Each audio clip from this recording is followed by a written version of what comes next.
આજનો એજન્ડામાં સૌથી પહેલા વાત કરવી છે મહાકૌભાંડી ભૂપેન્દ્ર ઝાલાની।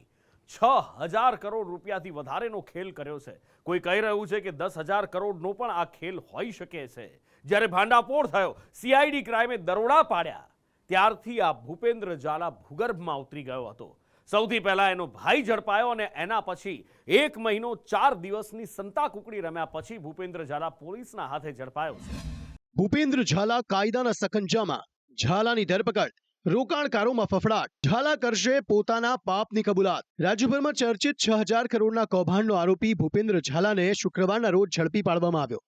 મહાઠગ છેલ્લા કેટલાક દિવસોથી મહેસાણાના દવાડા ગામે એક ફાર્મ હાઉસમાં સંતાયો હતો, જેણે સીઆઈડી ક્રાઇમની ટીમ વેશ પલટો કરીને ઝડપી લાવી। અમારી જે ટેકનિકલ સર્વેલન્સ ટીમ અને હ્યુમન ઇન્ટેલિજન્સથી ઘણા દિવસથી આ બાબતે તપાસમાં હતા અને એ દરમિયાન માહિતી મળી કે એ અહીંયા મહેસાણા જિલ્લાના આ ગામમાં છે અને એના આધારે મારી જે ટીમ છે સીઆઈસીએલના અધિકારી આરએસ પટેલ અને જે અશ્વિન પટેલ, એ બંનેની ટીમને અધિકારીઓ સાથે એને એ દવાડા ગામમાંથી અત્યારે ડિટેન કરી। મહાકૌભાંડી ભૂપેન્દ્ર ઝાલા છેલ્લા 1 મહિનાથી ગાયબ હતો। તે 1 મહિના સુધી ક્યાં સંતાયો હતો તેની વાત કરીએ તો કૌભાંડ ખુલતા જ ઝાલા ભગવાનના શરણે ગયો હતો। ભૂપેન્દ્ર ઝાલા મધ્યપ્રદેશના બગલામુખી મંદિરે દર્શન કરી રાજસ્થાનમાં પહોંચ્યો હતો।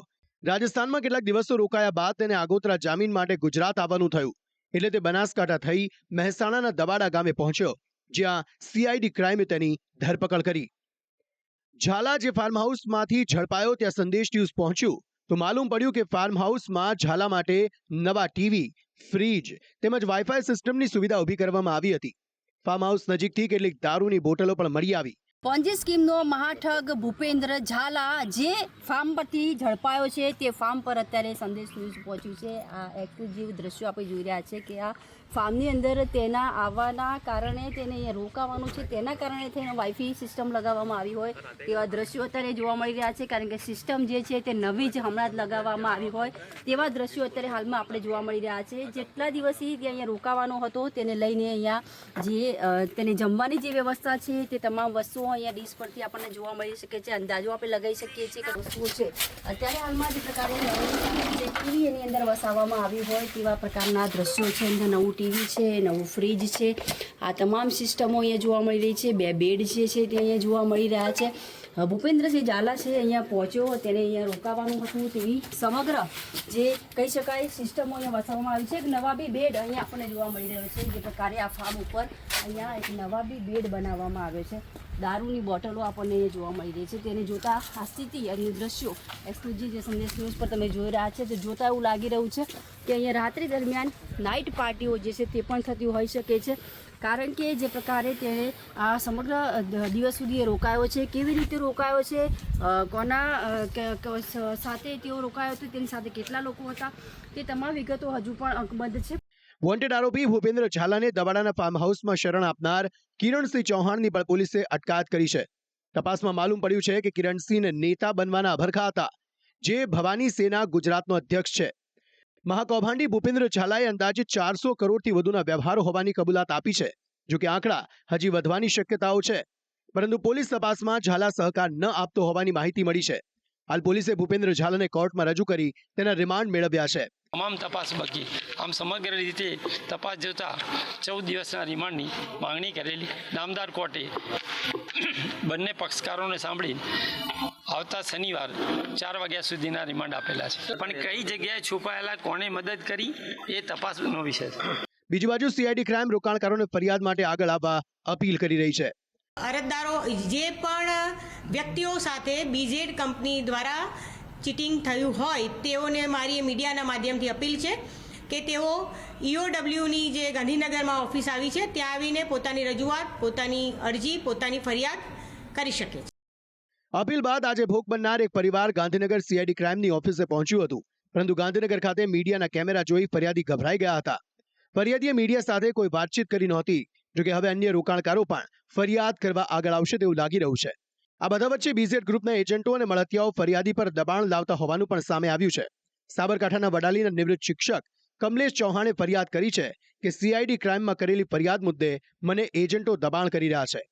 પેલા લોકો સાહેબ અમને થોડું દબાણ કરતા હતા કે તમે સમાધાન કરો અને સમાધાન કરવું જરૂરી છે, સમાધાન કેમ નથી કરતા? તો અમે કીધું સાહેબ અમારા જે નાણાં તમે લઈ ગયા છો 2 લાખ રૂપિયા આપી દો, અમારે તમારી સાથે કોઈ અંગત તો દુશ્મની છે નહીં. પછી સાહેબ મોટા મોટા વ્યક્તિઓ દ્વારા અમને દબાણ લાવવા માંડ્યું, એટલે પછી સાહેબ અમે સમાધાન માટે ગયા, પણ એ કંઈ અમારા પૈસા આપ્યા વગર સમાધાનની વાત હતી સાહેબ.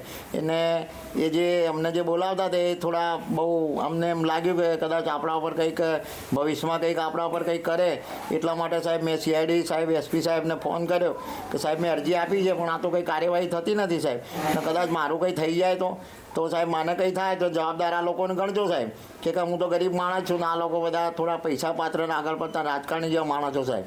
એટલે હું ડરીને SP સાહેબને ફોન કર્યો. SP સાહેબે ગાંધીનગરથી ફોન કરતા હિંમતનગરથી CID અધિકારી આવ્યા અને સાહેબ મારો 1.5 કલાક નિવેદન લઈને મારી જોડેથી એમને એ લખાણ કરીને મેં જે નિવેદન લખ્યા છે એમને. ઝાલાની ધરપકડ બાદ તેના એજન્ટો અને રોકાણકારોમાં ફફડાટ જોવા મળી રહ્યો છે. સાબરકાંઠાના એજન્ટ અને રોકાણકારોના ગ્રુપની ચેટ વાયરલ થઈ છે, જેમાં રોકાણકારો લખી રહ્યા છે કે ભાઈઓ હવે તો આંખો ખોલો, હા ભાઈઓ ચલો ગાંધીનગર, જેમાં કેટલાક સહારા જેવી સ્થિતિ બનાવવાની પણ ભીતિ સેવી રહ્યા છે. જોકે BZના રોકાણકારો હજી ડરના કારણે સામે નથી આવી રહ્યા. રોકાણકારોને ડર છે કે ફરિયાદ કરીશું તો તેમના રૂપિયા પાછા નહીં આવે.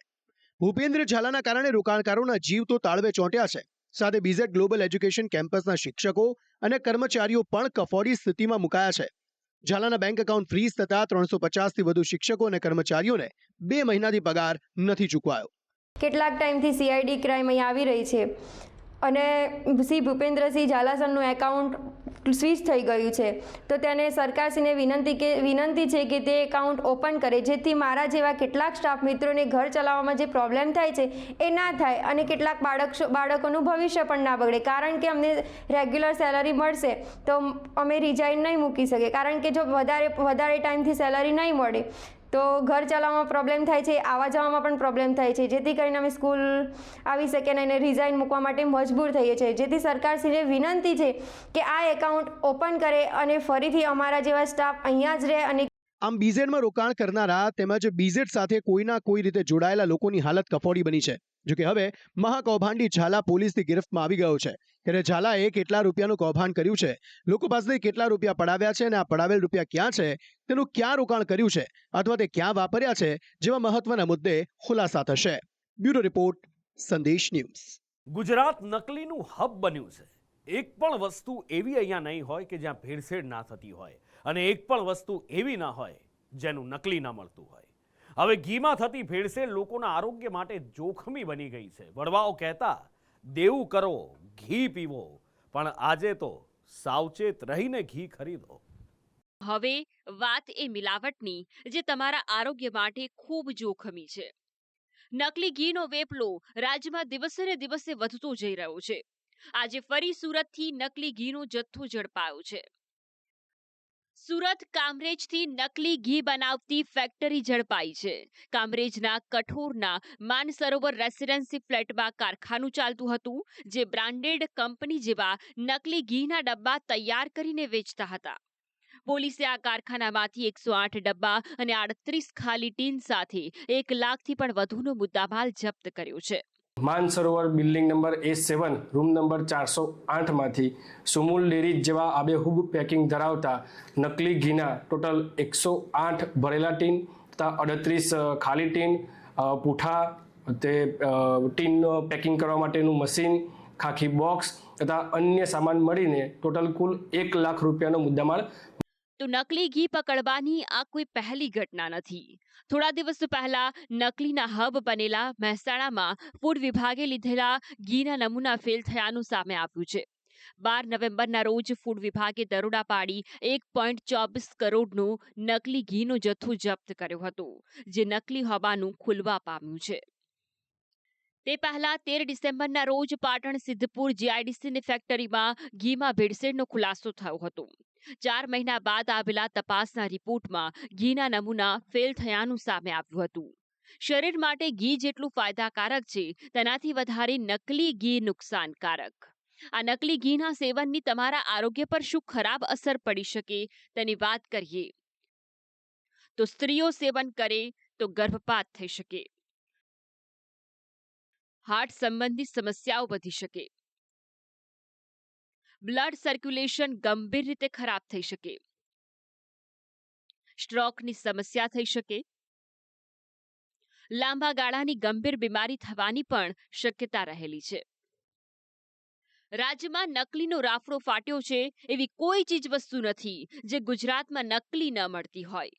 ગુજરાત નકલીનું હબ બનતા ફૂડ એન્ડ ડ્રગ્સ વિભાગની કામગીરી સામે સવાલો ઉઠ્યા છે. ફૂડ એન્ડ ડ્રગ્સ વિભાગ 4 મહિને નમૂનાના સેમ્પલ આપે છે. ત્યાં સુધી લોકો નકલી આરોગી બીમાર પડી જાય છે. ફૂડ વિભાગ ત્વરિત નમૂના રિપોર્ટ મળે તે માટે પ્રયાસો કરી રહી છે, પરંતુ સ્થિતિ જોતા આટલા પ્રયાસો પૂરતા લાગતા નથી. ત્યારે રાજ્યમાં ચાલી રહેલા નકલીના બેફામ વેપલા સામે કાયદાનો ગાળિયો કસાવવો જોઈએ. બ્યુરો રિપોર્ટ, સંદેશ ન્યૂઝ.